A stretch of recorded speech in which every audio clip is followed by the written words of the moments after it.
পর্বের শুরুতেই দৃশ্য দেখা যায় শুভ যখন কলের গুদামে পৌঁছায় তখন সেখানকার দুর্বৃত্তরা তাকে ঘিরে ধরে। তারা বলে, সানিকে রক্ষা করতে এসে নিজেই ফাঁদে পড়েছিস, এখন তোর স্বামীকে উদ্ধার করতে এসে আবারও বিপদে জড়িয়ে গেলি। এবার তোকে কোনো সাহায্যকারী পাবে না, আমরা এতজন দুর্দান্ত লোক, তুই কি করে এখান থেকে সুস্থভাবে বেরোবি? তখন শুভ উত্তর দেয়, তোরা মহিলাদের খুবই দুর্বল মনে করিস তাই না? তোদের ধারণা আমরা বাড়ি থেকে বেরোলে শূন্য হাতে বেরোই, কিন্তু আমরা নারীরা তো জানি বাইরে গেলে তোদের মতো কিছু দুষ্ট লোকের মুখোমুখি হতে হয়। তাই আমি বাড়ি থেকে একটা হাতিয়ার নিয়ে এসেছি, এই লঙ্কার গুঁড়ো দিয়েই তোদের পরাজিত করব। বলেই শুভ সব দুর্বৃত্তদের চোখে লঙ্কার গুঁড়ো ছুঁড়ে মারে। তারা সবাই অসহায় হয়ে পড়ে যায়। ঠিক সেই মুহূর্তে আদি সেখানে হাজির হয়ে দুর্বৃত্তদের সঙ্গে লড়াই করে শুভকে নিরাপদে নিয়ে যায়।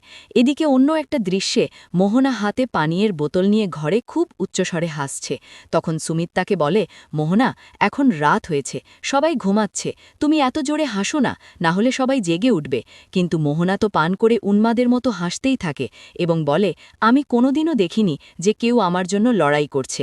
যদি কেউ সত্যিকারের ভালোবাসায় কারোর জন্য যুদ্ধ করে তাহলে সেটা অসাধারণ অনুভূতি। তুমি আমার জীবনে আরও আগে কেন আসলে না? তাহলে হয়তো আমার পুরো জীবনটাই অন্যরকম হয়ে যেত। যতবার কাউকে ভালো লাগিয়েছি কেউই আমাকে সত্যি মনে করে ভালোবাসেনি, সবাই শুধু ধোঁকা দিয়েছে। সুমিত মনে মনে চিন্তা করে, মোহনা তো আবেগপ্রবণ হয়ে পড়েছে, এখন এই প্রশ্নগুলো করতে কষ্ট হচ্ছে, কিন্তু উপায় নেই, শুভকে নিরপরাধ সাব্যস্ত করতে হবে।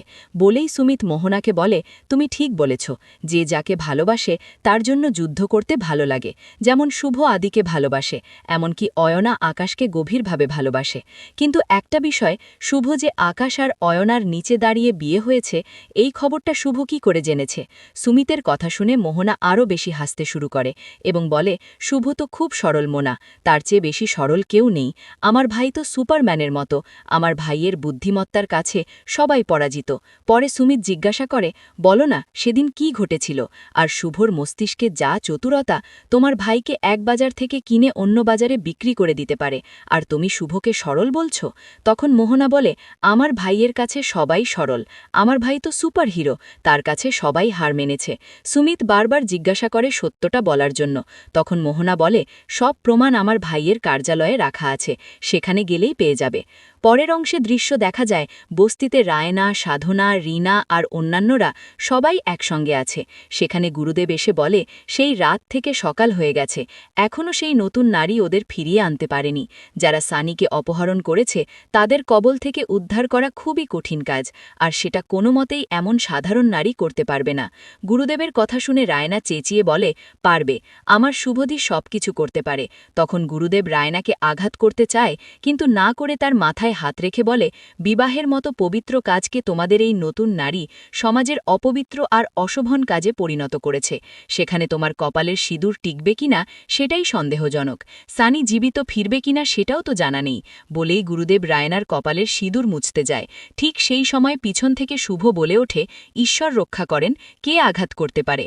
পরবর্তী দৃশ্যে রিনা, শুভ, সানি আর আদিকে দেখে বলে, আমি নিশ্চিত ছিলাম, নতুন নারী, তোমার উপর আমাদের আস্থা ছিল, তুমি অবশ্যই ওদের ফিরিয়ে আনবে। তখন শুভ বলে, আমি তোমাদের প্রতিশ্রুতি দিয়েছিলাম যে ওদের সুস্থ অবস্থায় ফিরিয়ে আনব, ঈশ্বরের অনুগ্রহে আমি সেটা করে ফেলেছি। এদিকে গুরুদেব মনে মনে বলে, এখন এখানে থাকা আমাদের জন্য ঠিক হবে না, বলেই চলে যেতে শুরু করে। তখন আদি বলে, এখনই আপনারা কোথায় যাচ্ছেন?